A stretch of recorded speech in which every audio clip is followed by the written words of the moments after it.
So Alec, you and I met at the school you're referring to as Alliance under Jacare, and you and I met there when I trained at Alliance for a couple of years.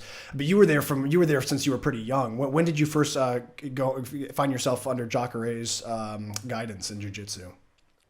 So the school in Marietta, my first school, the one that I could easily get to, that was dirty and grimy. After about a year there, it went out of business. It closed. So it was like, hey, you want to keep training? You're gonna have to go to headquarters. So the first school was the Jacare's first American black belt. This huge 300-pound guy that was nicknamed Bull Bull because he was so Shaw. big. Yeah, Bull Bull Shaw, Shaw. man. Yeah, shout out to Bull.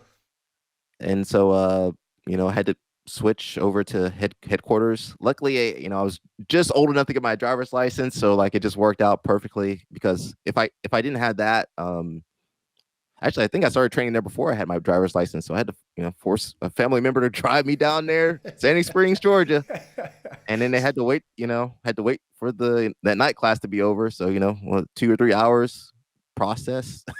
So it was really rough. If I didn't have good family that loved and supported me, like, man, I wouldn't be doing jujitsu like I do it now. Yeah.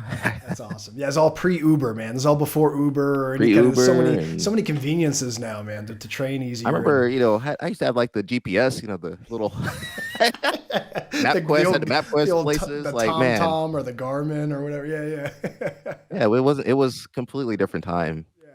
Totally. That's awesome, man. Well, let me ask There's you no this. iPhones, guys. I didn't have an iPhone. I Yeah, had no, a there's little no, yeah. because I still had a cassette thing in the car. The old mixtapes. That's awesome, man. Yeah. What do you remember about like the development of your style in jiu-jitsu? Did you have a particular game that early on that you felt really spoke to you, and how did that change over time? So kind of that time period, I feel like a lot of people didn't have technique. Like I remember learning like a few techniques, Kimura. I remember the moves Kimura. I had a little half guard move, butterfly sweep, and that was basically it. And rear naked choke. And so I felt like the game was very simple and very pretty rough, man. Like some of the moves, you grab the collar and kind of hit the guy. Uh, so it wasn't until we had Cobrinha move to our school in maybe 2007 that I started like I didn't have a style. I was just copy whatever he's saying to do. I just did. So before I developed the style, I was just kind of copying what my instructors was doing. You know, we had instructionals back then, but there were like these DVDs that we had to share. Somebody would burn it, burn a DVD for everybody, and then like pass it around. So um, I feel like Chris Moriarty was the first really technical, like technician guy I saw. Like he was doing stuff, Twister and stuff, and I was like, what is this? And but it took me years just kind of learning the movements from Cobrinha, how to pass, how to play guard before I started developing my own style. So you kind of see that with blue belts. You're like, I don't have a style, and like you don't really need to have a style of blue belt. Just kind of you can kind of follow someone's kind of system, their game, their system, whatever, and then once you get kind of comfortable with that, you can start branching out into your own style. So probably purple belt was when I started getting my kind of my swag. Yeah, no, that's awesome. I love what you said there too, man, because that is a very common thing you hear people new to jujitsu, and even at the intermediate level say a lot is that, man, I just can't figure out what my style should be. I don't know like what I should be gravitating towards. They'll think of their body type and try to say, well, I see other people with my similar body type doing this kind of game. But I love what you said there, man. At that point, you've opened the box of puzzle pieces of jujitsu. You know what I mean? There's 1,000 pieces, and you really gotta know the pieces before you can really say, okay, now that I see everything, this is the things that are going to be more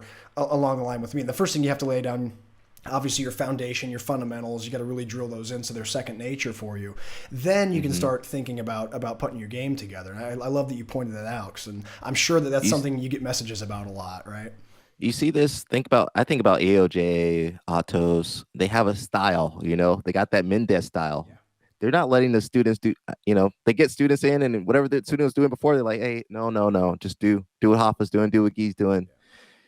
And, once I'm going to say kids because they have a lot of young people. Once the kids get that down, then, okay, now you can start experimenting and playing around. But because I used to teach a lot. So like we wanted students to get up and running quick, So instead of letting them kind of mess around, it's like, hey, just do the spider guard. Do the spider guard until you get good at it. Yeah. So that's what we did in Sweden. White belt, okay, spider guard. Nice. Spider guard until you're a purple belt, then you can play whatever you want to do.